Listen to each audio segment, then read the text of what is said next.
एक गांव में एक रामलाल नाम का एक किसान अपनी पत्नी और 4 लड़कों के साथ रहता था।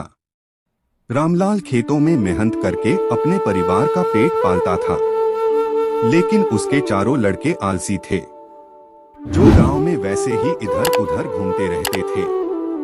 एक दिन रामलाल ने अपनी पत्नी से कहा कि अभी तो मैं खेतों में काम कर रहा हूँ, लेकिन मेरे बाद इन लड़कों का क्या होगा? इन्होंने तो कभी मेहनत भी नहीं करी, ये तो कभी खेत में भी नहीं गए। रामलाल की पत्नी ने कहा कि धीरे धीरे ये भी काम करने लगेंगे। समय बीतता गया और रामलाल के लड़के कोई काम नहीं करते थे। एक बार रामलाल बहुत बीमार पड़ गया। वह काफी दिनों तक बीमार ही रहा। उसने अपनी पत्नी को कहा कि वह चारों लड़कों को बुलाकर लाए। उसकी पत्नी चारों लड़कों को बुलाकर लाई। रामलाल ने कहा, लगता है कि अब मैं ज्यादा दिनों तक जिंदा नहीं रहूंगा। रामलाल को चिंता थी कि उसके जाने के बाद उसके बेटों का क्या होगा। इसलिए उसने कहा, बेटों, मैंने अपने जीवन में जो भी कुछ कमाया है वह खजाना अपने खेतों के नीचे दबा रखा है। मेरे बाद तुम उसमें से खजाना निकालकर आपस में बांट लेना। यह बात सुनकर चारों लड़के खुश हो गए। कुछ समय बाद रामलाल की मृत्यु हो गई।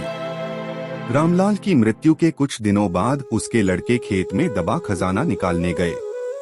उन्होंने सुबह से लेकर शाम तक सारा खेत खोद दिया, लेकिन उनको कोई भी खजाना नजर नहीं आया।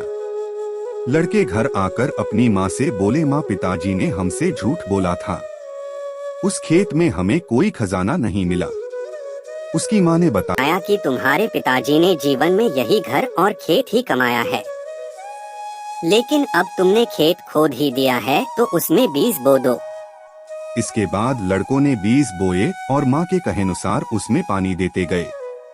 कुछ समय बाद फसल पककर तैयार हो गई, जिसको बेचकर लड़कों को अच्छा मुनाफा हुआ, जिसे लेकर वह अपनी माँ के पास पहुँचे।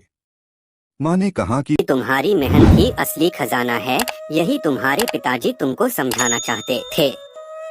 सीख, हमें आलस्य को त्याग कर मेहनत करना चाहिए। मेहनत ही इंसान की असली दौलत है।